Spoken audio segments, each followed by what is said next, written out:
Legalisme dalam perspektif Han Fei Si.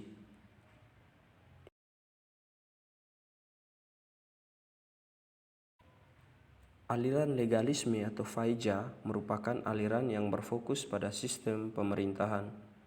Kelompok ini membahas pemerintahan dari sudut penguasa dan negara. Secara umum, legalisme membahas 3 faktor utama dalam seni memerintah, antara lain konsep Fa atau hukum, konsep Su atau metode atau seni memerintah, dan konsep Si atau kekuasaan. Kemunculan seni dalam memerintah pada hakikatnya tidak terlepas dari tokoh-tokoh yang memprakarsai pemikiran ini, yaitu San Yang yang memberi penekanan pada hukum, Shen Buhai yang menekankan pada metode atau teknik yang akan dipakai dalam pemerintahan, dan Shen Dao yang menekankan pada kekuasaan. Namun, ketiga konsep di atas tidak bersatu satu sama lain, sehingga ada kelemahan dari setiap konsep di atas.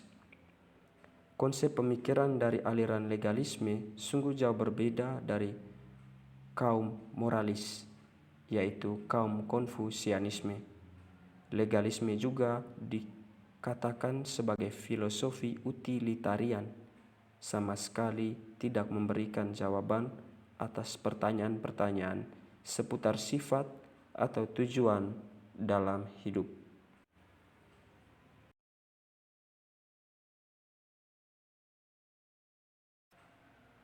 Sejarah singkat Han Fei Si. Salah satu tokoh yang sangat besar dan terkenal yang mendukung dan berkontribusi dari aliran legalisme ini yaitu Han Fei Si. Fakta historis mencatat bahwa Han Fei Si lahir pada tahun 280. Han Fei Si adalah salah seorang putra bangsawan dari dinasti Han.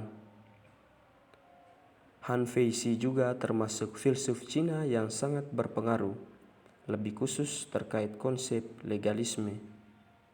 Nama asli Han Fei Si adalah Han Fei, sedangkan untuk nama Si-nya disematkan kepadanya karena ia adalah salah seorang filsuf.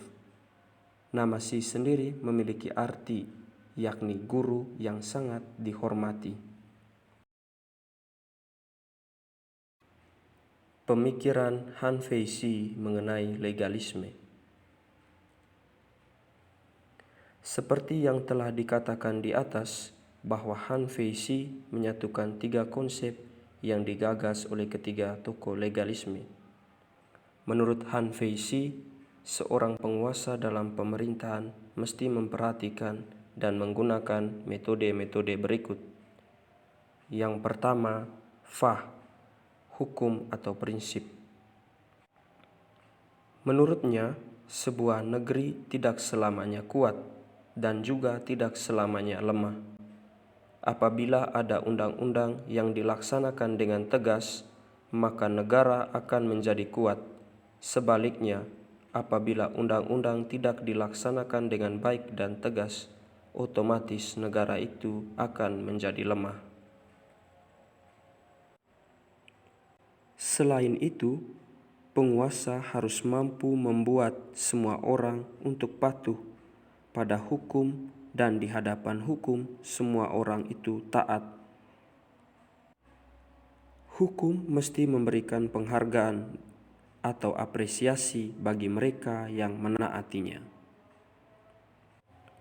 Kedua, Su atau metode, taktik, atau seni.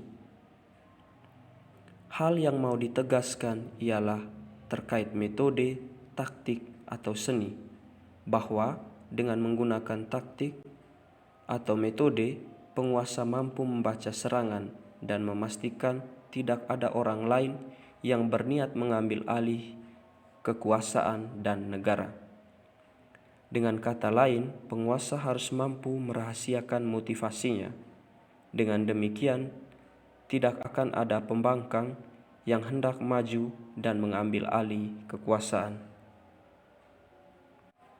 Ketiga, Si atau legitimasi, kekuasaan, atau karisma.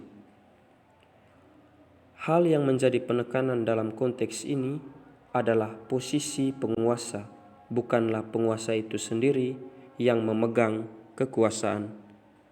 Oleh karena itu, menganalisa fakta, konteks, dan tren yang ada menjadi syarat utama bagi penguasa sejati. Han Feishi meyakini jika ketika konsep pemerintahan ini diterapkan, maka semua birokrasi pemerintahan akan berjalan dengan baik. Maka, dari penjelasan di atas, dapat disimpulkan bahwa pemikiran Han Feishi mengenai legalisme terletak pada hukum.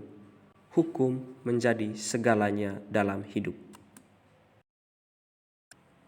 Pemikiran Han Feishi merupakan salah satu pemikiran legalisme yang sangat baik, di mana dalam legalismenya ia menerapkan bagaimana orang itu menjadi pemimpin dan menjadi orang bijak dalam 3 metode, yaitu Fa atau hukum atau prinsip, Su atau metode taktik atau seni, Si atau legitimasi kekuasaan atau karisma. Ketiga metode ini menurut Han Feishi tidak bisa berjalan sendiri-sendiri. Dengan kata lain, ketiga metode ini harus berjalan bersama dan tidak bisa dilepas pisahkan.